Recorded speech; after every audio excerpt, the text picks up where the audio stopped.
Oke.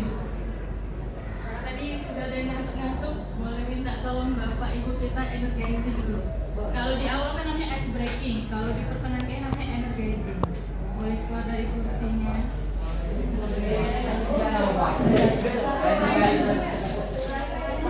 Kalau Bu Imi ada kan nakal sama Bu Imi, jadi diem-diem aja. Energizing ini baru pertama kali di dunia. Baru sampai di ketiga, baru sampai di dunia, mungkin di antariksa juga baru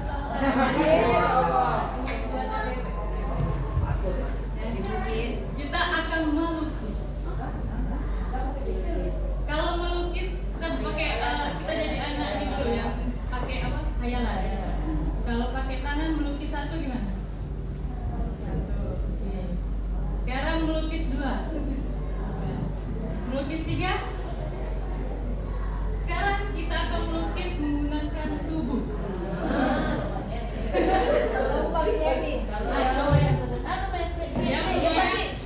Menunjukkan seluruh badan kita, ya. Melukis satu. Gelombang ya. Ulang Pak Budi. Melukis satu. Melukis dua.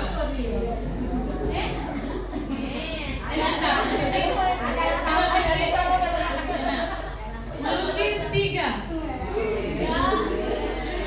Dan terakhir, melukis 33. Oke, terima kasih.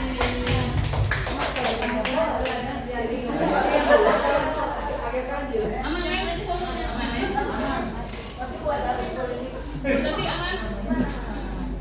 Oke. Jadi 7 jurus BK hebat ini bukan cuma untuk guru BK. Diimbaskan ini juga ke guru-guru mapel. Gunanya sekarang kan kita sudah jadi guru wali. Jelas sertifikasi belum? Karena guru wali, ya kan? Benar. Nah, sekarang sudah harus benar-benar guru wali itu yang mewalikan siswanya. Kalau zaman kita kuliah dulu ada pembimbing akademik kan? Kurang lebih tugas guru wali itu kayak itu.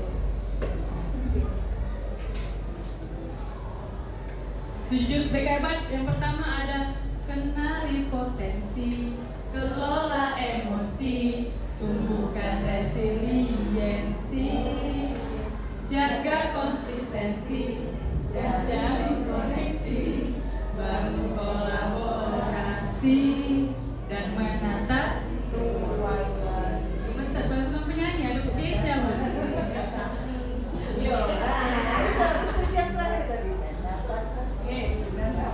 Waktu kami pelatihan kemarin Bapak Ibu sedikit berbagi dari fasilitator nasionalnya itu menggunakan ARKA.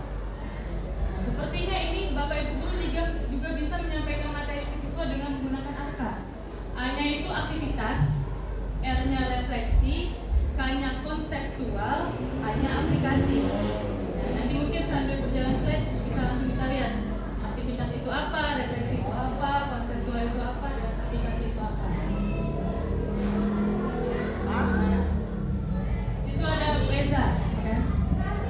Aktivitas pertama itu saya kasih ini karena nanti ada namanya jurus tumbuhkan resiliensi. Pertama itu saya suruh mereka buat bangun menara dari buku yang mereka punya dalam satu tim. Terus refleksinya, ya, di situ ada kotak ajaib. Ya, kotak ajaib itu dalamnya ada kaca. Dalam kaca itu saya tulis, kamu terima kasih, kamu sudah hebat, kuat dan bertahan sejauh ini. Sebelumnya saya buat narasi, coba kalian maju ke depan, di dalam kotak ini ada orang hebat. Terus pas mereka masuk, masih naik, senyum-senyum.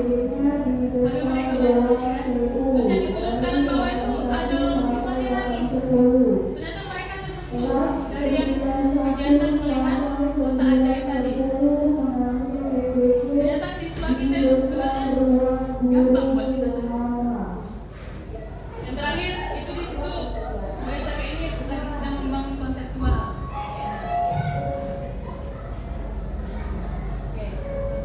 Hasil dari observasi, ya, saya melihat siswa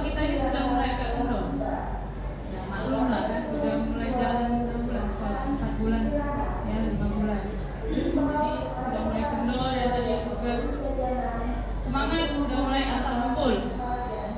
Makanya saya memilih jurus yang ketiga. Nah, saya sudah mengimplementasikan 2 jurus di kelas 9. Yang pertama tumbuhkan resiliensi, itu jurus ketiga, dan kedua jaga konsistensi. Resiliensi itu apa? Daya lenting. Kemampuan untuk dapat berdiri kembali setelah berhadapan dengan suatu kegagalan atau kesalahan. Tapi harus dengan waktu yang cepat. Karena kalau terlalu lama dia bukan lagi daya lenting, daya paksaan. Jadi pas kita lihat ada siswa, mungkin ada, pastilah Bapak Ibu kali pasti negur, ada si A mulai malesan, masih kita, ayo duduk berdiri, jangan tidur-tiduran. Tapi kalau dia sudah sejak tidur, memang aja saja.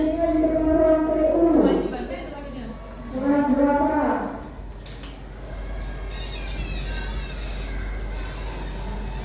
Nih, ini Bapak Ibu bisa gunakan untuk siswa kita bagaimana menumbuhkan resiliensi pada murid kita, siswa kita.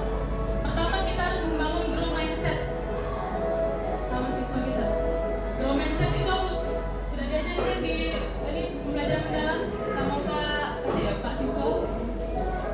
Mengubah PPT menjadi PBB. Jangan terbalik, mengubah PBB menjadi PPT. Untuk saya sendiri Bapak Ibu tahu kan, Eza itu kan galak telat, ya kan? Eza itu kan galak hilang-hilang, digunakan. Ya. Tapi mulai hari kapan itu pas intinya itu sebenarnya bukan di saya, tapi di lingkungan eksternal. Jadi waktu hari itu ada titik balik, oke, saya harus balik pagi, mulai kasih contoh yang baik ke siswa. Biar apa? Biar saya itu juga punya grow mindset, jadi bukan cuma fix mindset. Nah, itu juga harus ke siswa kita. Di sekolah pasti naik gitu, sekolah pasti lolos, tapi apa nih yang bisa buat mereka bertumbuh? Saya sih sekarang bersyukur tuh sudah ada namanya TKA, tes kompetensi akademik. Jadi mereka nggak cuma pasrah, aku dapat SMA 3 lulus. Ternyata tidak menjadi jaminan. Banyak siswa kita tahun kemarin tuh yang sudah berlaku TKA. Terus kedua ada caranya dengan memberi teknik burger. Kalau burger tuh kita bagi burger MBG lah ya, yang nggak terlalu rap. Burger MBG bentuknya protein. Terus dalam tengahnya beef, keju, timun. Ada kemahalan. Ada. Masya Allah. Tapi dagingnya beda tipis ya. Terakhir ditutup pakai roti lagi. Nah kayak itulah kita ke siswa kita. Contoh misal anugerah, ya. Namanya anugerah. Anugerah hari kita aja dia sudah masuk ke sekolah. Tapi di kelas belajar, jangan cuma duduk baik. Ditutup lagi pakai roti. Biar kedepannya anugerah jadi anak yang hebat. Jadi jangan cuma misal marah ke si A, kok ini malas nggak sekolah? Nah, jadi apa? Balik. Jangan. Tapi dibuka pakai apresiasi, ditengahi pakai kritik, ditutup lagi pakai apresiasi. Coba itu ke anak-anak kita. Ya, rotinya itu apresiasi, isinya itu kritik. Ya. Bisa nggak Bu? Kira-kira kita mengimplementasikan ini ke anak. Pertama, tumbuhkan berpikir, tumbuh grow mindset, sama memberi teknik burger ke anak kita. Tadi yang Bu Yuli omongin tadi, karena dia akan masuk ke jurus kedua. Coba Bapak Ibu berpasang dulu, kita coba nih. Berarti ada pasangan tak Bunda ya?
dengan cara kasih duit atau tadi pengancaman, buka, bocori, saya kasih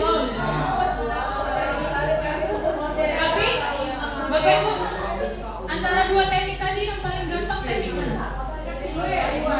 Menyentuh langsung dan tidak. Nah,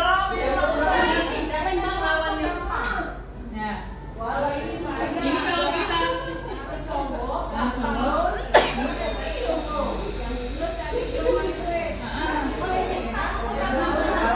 kalau duitnya tadi merah,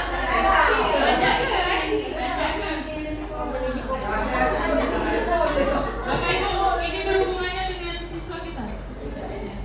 Siswa A, si B, C, D, E, F, G, terserah lah itu ya. Kita bakal pegang ini. Kita lihat di mana titik dia yang bisa kita sentuh. Bisa titik kelemahan ataupun titik yang buat kita jadi kayak balik dia. Contoh si Alfiano ya kan? Alfiano itu kan siswa pindahan dari SMP 2. Ternyata pas kemarin ngasih dia challenge.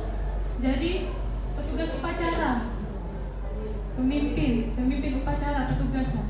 Ternyata di situ dia bisa merubah sifat dia tadi. Walaupun sekarang dia tidak masuk rumah sakit, kakinya ketimpa beton. Kata 3 bulan dia. Artinya apa? Jadi ada 10 titik. Mungkin nanti saya akan share di sini. Jadi titik-titik itu yang bisa kita sentuh untuk menyadarkan mereka membuat kebiasaan baik.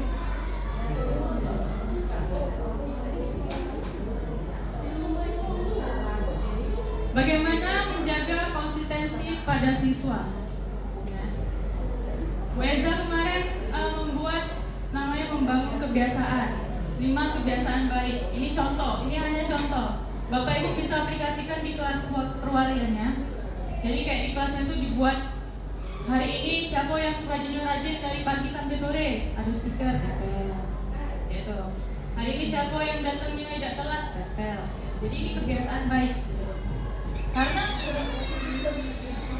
ya stikernya lagi ada tulisan aku gitu. Eza hari ini tepat waktu. Lima-limanya ada Eza kalau boleh. Pokoknya dibuat sedemikian rupa. Ya.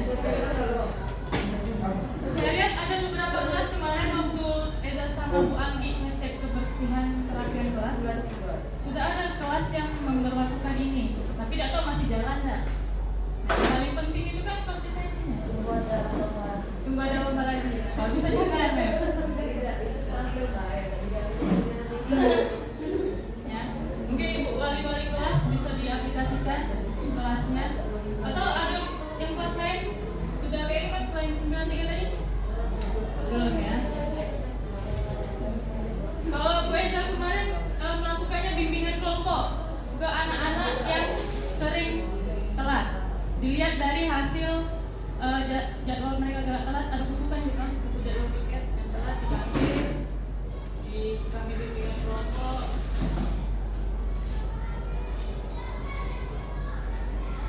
Guru sebagai inspirator bukan motivator. Guru lebih berperan sebagai inspirator. Jika misalkan murid itu adalah lilin atau kompor gas, maka sebetulnya bahan bakarnya sudah ada di dalam diri mereka, murid. Pendidik mungkin berperan sebagai korek api yang memercikkan api kecil sehingga api dalam diri murid menyala dan terus menyala. Kita tuh tidak perlu lagi beli ke mereka apa namanya tuh LPG atau gas. Sebenarnya ada dalam diri mereka tuh membara-bara. Ya. Contohnya kemarin langsung pas tes TKA, hasil sudah keluar kan? Terus ada beberapa siswa yang kita kaget ternyata ya, Ajis, Raju, ya. Firdaus Raymond, ya kan? Tapi bagi mereka yang tadi yang ternyata di middle low di bawah, mereka ngomong, berarti kayak yang dipintang pelajaran aku harus lebih hebat. Saya dengar sendiri Bu, waktu mereka ngomong. Jadi pas mereka lagi jawab, aku yang deketin. Wow, itu berarti kayak pas bintang pelajaran aku nggak bagus-bagus lah.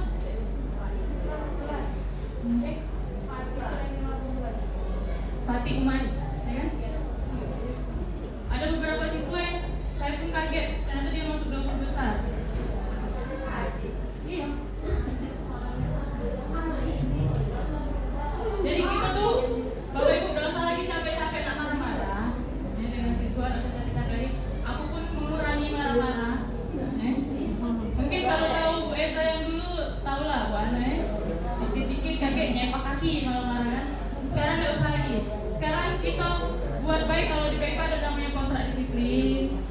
kembali bisa menekan tombol-tombol ajaib tadi ke siswanya. Dan kita bisa kolaborasi ya, Ge. Sering kok kalau wali kelas 9 mantap-mantap. Ya, Bu Keisha datang. Wah, dia juga ya. Al-Ghazali. Uji buatina. Oh ya, hari ini kita ke rumah Al-Ghazali. Jadi kami home visit, Bu. Sudah, Bu, jadilah sekali baik. Ngapok, karena ternyata pas pelajaran kemarin salah, Bu, kita tuh. Nggak boleh langsung datang ke rumah siswa. Harus buat izin dulu. Tapi aku mau kayak juga usah sekali baik.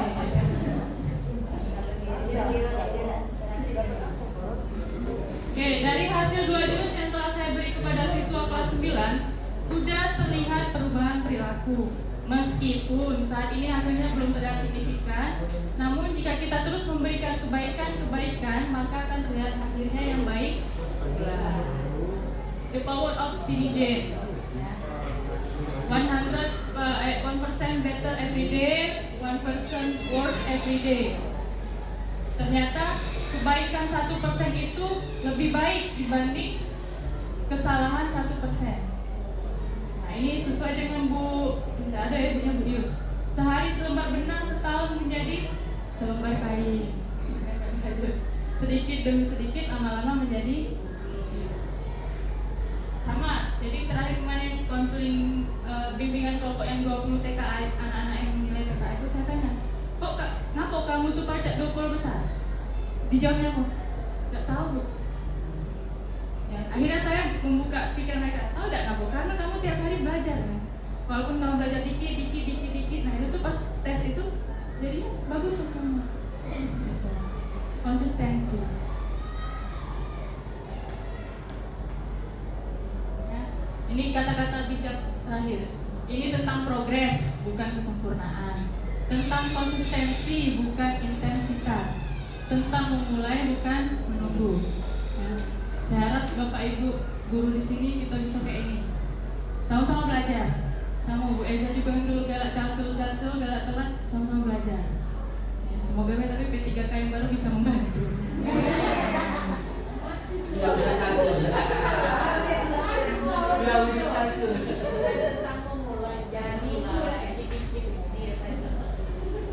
Oke, ada yang mau ditanyakan? Itu selesai soalnya. Lupa. Ya. Ada yang mau ditanyakan? Jadi jurus WZ tadi tumbuhkan resiliensi sama jaga konsistensi. Resiliensi itu daya lentik, daya juang. Jaga konsistensi, kita coba pakai kebiasaan baik. Buat jurnal, habit tracker. Ya, Bu Hanifah boleh. Terima kasih Bu Eza. Ilmu yang sudah dibagi semoga bermanfaat. Tapi tadi saya mendengar ada 10 titik. Boleh dijelaskan untuk menambah wawasan kami untuk dalam membina anak-anak tercinta di SMP. Terima kasih.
Ada lagi yang mau tanya?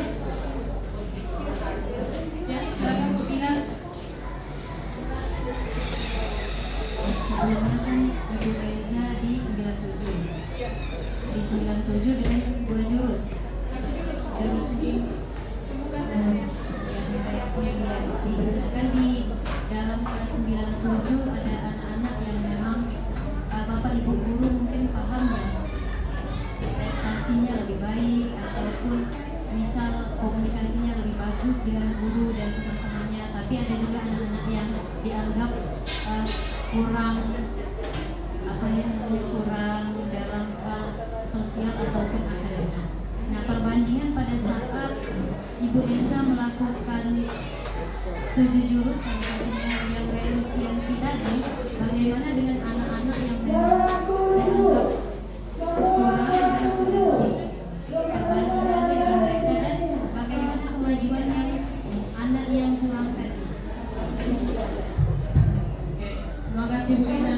Jadi kemarin waktu pengimbasan jurus resiliensi itu di kelas Bu Dina 97 ya. Itu bimbingan klasikal. Semuanya saya kasih beri layanan. Memang Bu, karena itu kan baru sekali layanan resiliensi. Terus saya melihat efek langsung sesudahnya itu pas refleksi. Saya kan suruh mereka buat refleksi. Mereka menyadari akan sulitnya bertahan, kayak mereka tulis. Ada satu anak yang mau menceritakan ke depan, si Azza, tentang cerita dia yang dia hidup sama orang tantenya, gitu kan. Dan itu karena dia berani cerita ke depan, waktu ada waktu senggang, saya panggil dia untuk bimbingan untuk konseling pribadi.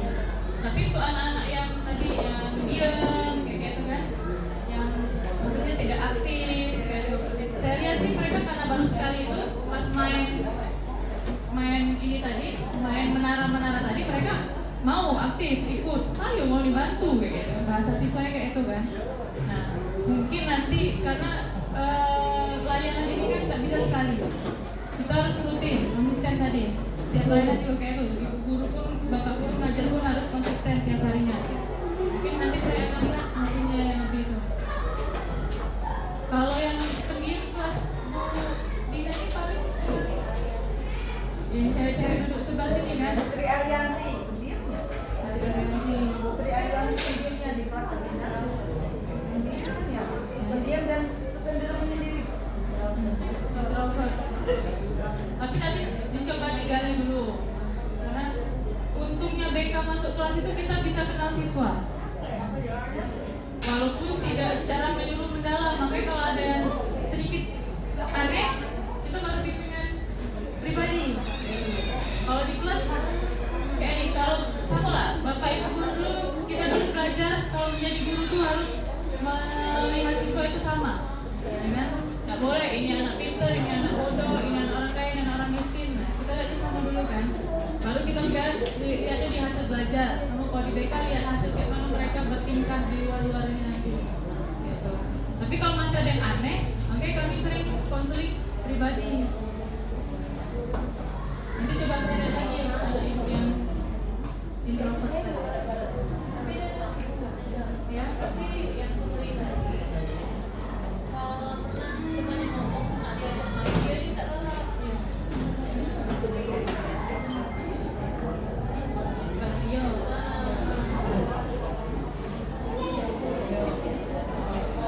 Mungkin nanti bapak saya coba bimbingan pribadi. Ada lagi yang ingin ditanyakan Bapak Ibu Empat? Cukup, Mem?